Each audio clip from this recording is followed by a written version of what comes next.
Hey friends, welcome back to my channel. I want to give you a quick reminder of where this project started out back in September of last year before I get into showing you all the details and giving you a tour. So sit back and relax and take a little walk down memory lane with me.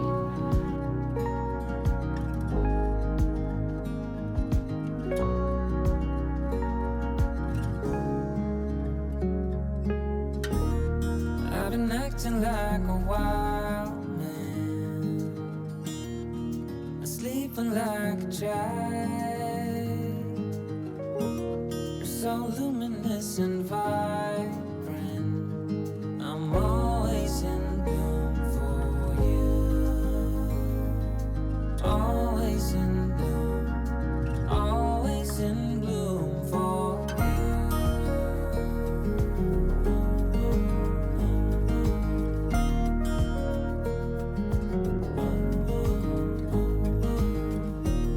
so many times I've stranded,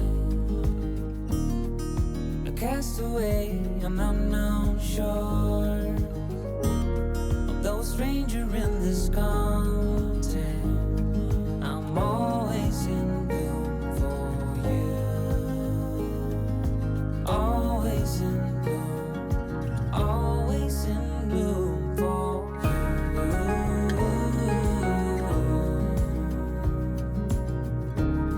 an infatuated light.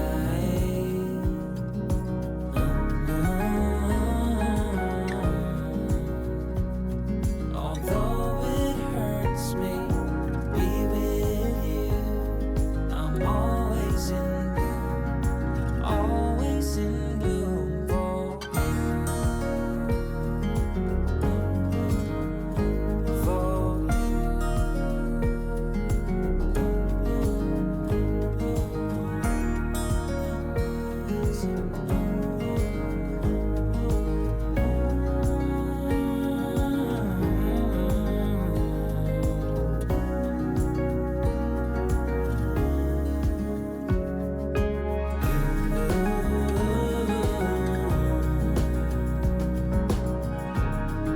infatuated light.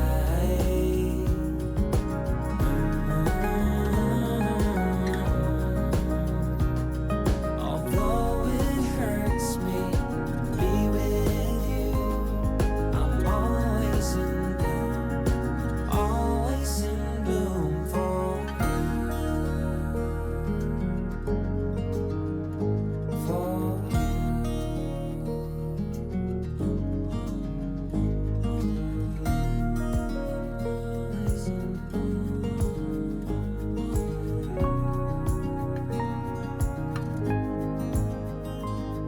I'm always in bloom, always in bloom for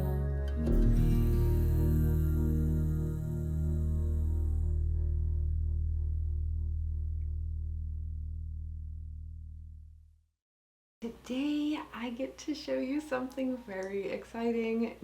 You've probably noticed if you've been here before, but this is the final big project in my office, the grow room, library.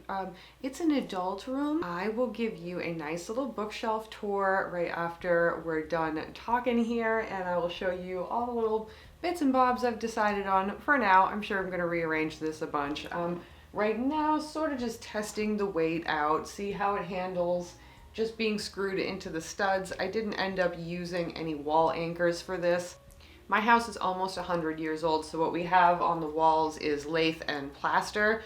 And if you have these things in your house, you know that it is very frustrating to try to hold things on the wall. So I did discover a really useful trick with a very strong magnet and a string. I'm gonna put some footage here on the screen so you can see it.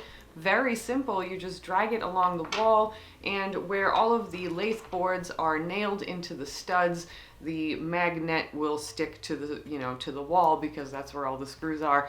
And this worked really well. This worked even better than a stud finder if you have trouble with the stud finder. So anyway, a riveting plaster discussion aside, we can take a look over the bookshelves now, and I will give you a little peek around the rest of the room. And as we go through that, I'll also give you a little update on the planties so you can see how they're doing. All right, so I'll give you the full up and down here. Looking pretty sweet.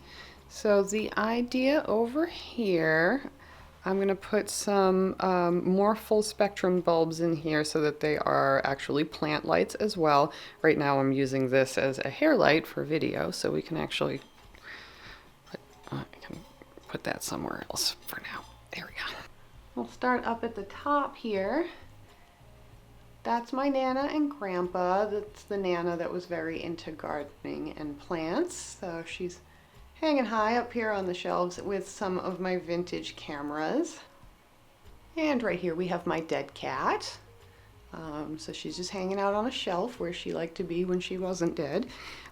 This right here is my lifelong bestie from kindergarten. We don't see each other much anymore because she lives in Texas, but this is her first wood burning project and she wanted to send me the first one. Little globe here so I can look at a planet that's not on fire now and then.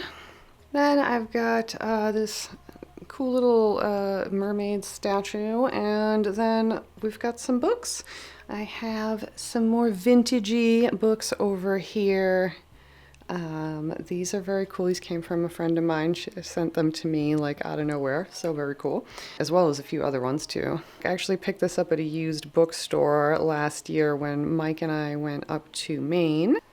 This book right here, Farm City by Novella Carpenter, this was actually one of the first books that really made me know that I wanted to have kind of an unconventional gardening situation in the city.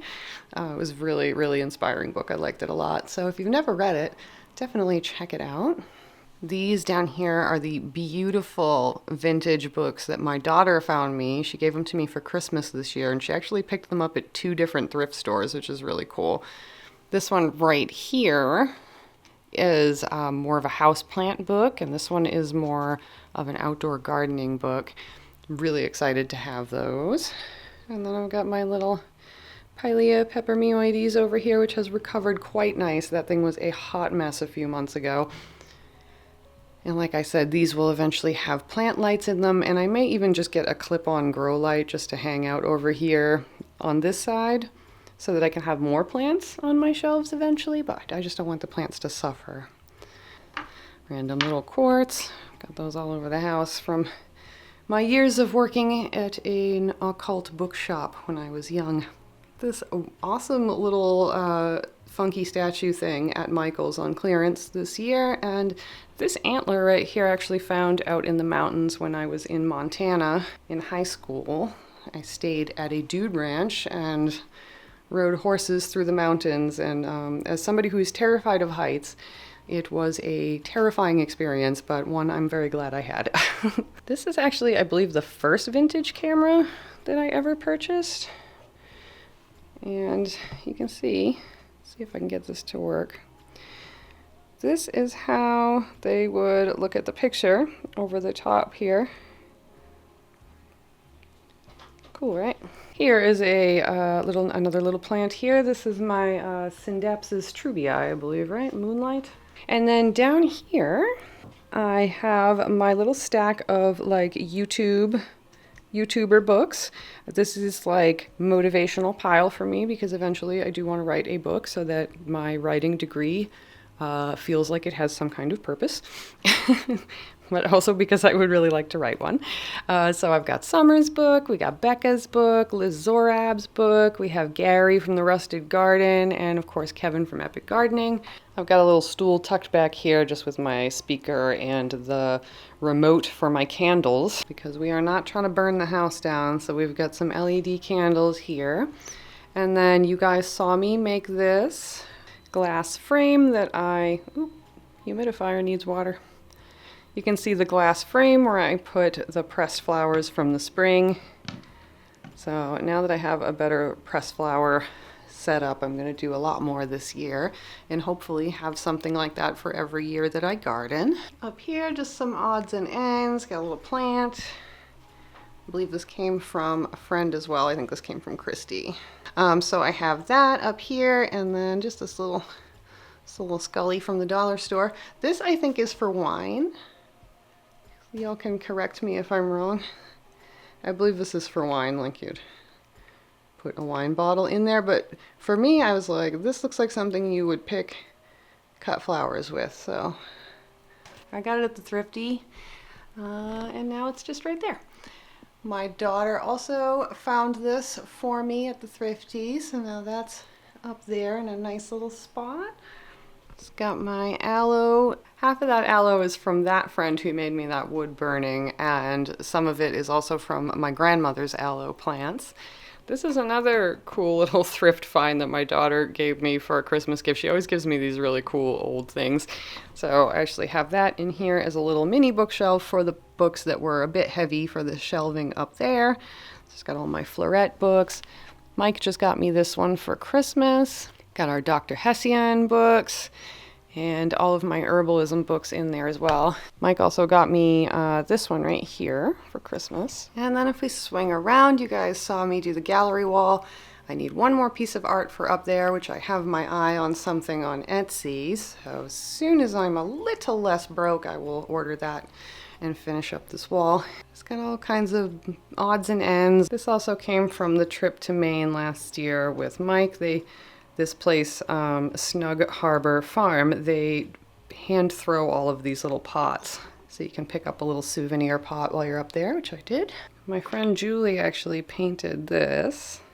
Got a little crystal ball in there. Check out how cute this is. This is a tiny bottle of benzoin. I don't know if I'm saying that right. From a perfume order that I placed. They sent this. It's so cute. And then we have this little deck of fortune telling cards that actually belong to, I think, my great aunt. I'll have to ask my mom again. So it's very old. I realize we don't use that word anymore. And if you don't know why, just look it up. So these are what they look like. I found them in the attic of my parents' house when I was a teenager, so I just thought that was the coolest thing. So I've had them ever since. Got lots of stones, a little shaker spell gift from a friend who knows who they are, another vintage camera, this tiny novelty tarot deck, which I just think is adorable. It's Prince Albert in a can. Already showed you this guy, which is just a dumb thing I purchased. And we've got another camera. That's the Argus, very notoriously named the Brick, which it's heavy, and you may understand why. This was a photojournalist camera for the most part at the time. And then I've just got some random non-aesthetic needs down here. And then my 3 little notebooks from when I was teaching myself photography. That was what I kept my notes in. This cute little thing that Mike's mom got me that sometimes has a plant in it and sometimes doesn't. And then more books, more books, more books. A lot of these came from library sales or eBay. Kind of my favorite places to get books. This one's really cool. It's a giant botanical encyclopedia. And then right now, there's my headphones for editing. That's not super aesthetic, but that's where they are, so the cat doesn't chew the cord.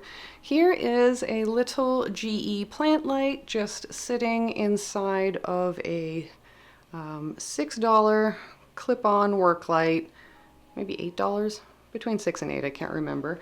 I know that those are not available outside of the US very easy, which really sucks because they're great makeshift plant lights. But if you are in the States, you should be able to get these at Home Depot really inexpensively, and they make perfect little clip-on plant lights. My poor philodendron continues to recover, and as you can see, it is putting out some new growth, which is pretty exciting. Like I said, that's one of my favorite plants, and I'd be very sad if it didn't recover well. And of course, this is the less aesthetic but very functional plant nursery area. Right now we have some of my fussier house plants over here under a big grow light just for the winter so that they don't suffer too much damage from the lack of light in my apartment during the winter months. And as I grow more and more seedlings and these are able to go move into the east windows in my house, these will be replaced with seed trays. And just overall, I just got the shelves cleaned up, more organized. We have more seedlings. This is the start of the seedling season. You'll see more about this in the next vlog where I show you what I'm starting. But right now, that's just the seedling area right there. And then we've got, some medium down here and then some accessories for growing. A few more fussy plants, cat box, don't look at that. And then my soil supplies over here. So, not the most beautiful space, but eventually one of the next plans is to A, move this kitty tree, and B, reclaim this closet back here, which has a lot of stuff that can honestly probably just go up in the attic. It's just storage and papers and things like that, and clothes that I don't wear anymore. So I would like to take this closet, dump it out. Wait till you guys see it. It's actually pretty cool. It goes pretty far back and it has a window in there. And I'm going to try to fill that closet up with all of this stuff, all the growing stuff, the growing medium, that stuff over there, so that I will just have shelves. And likely that IKEA plant shelf out there will probably eventually come in here just to continue the grow wall thing we've got going over here. But eventually this room out here is going to be a living room with a couch, so there'll be a little bit less space for plant shelves out there. So that's the plan right now, guys. The very next project I'll be working on is putting a proper curtain rod up here and getting a nice curtain. This is just a sound dulling curtain for when I'm filming. So thank you guys for watching this little vlog about my Planty office and workspace. I hope that you are able to either someday or right now make yourself a little space in your home. I just can't say enough about how good it's been for me. Despite the gap in videos going up, I actually have been filming a lot and editing a lot, so you guys have a lot of videos coming at you. And I can really chalk it all up to just having a space to work and a desk to work at and a chair to sit in and relax. It's just so nice to have everything in one spot, all of my Planty books in one place, so when I'm researching, I have everything within arm's reach. Oh, it's just so wonderful. And a big shout out to everybody that's watched my channel over the last couple of years, because thanks to you guys, all of this is a tax write-off. You're the best. Okay, guys, I will see you very soon in the next one.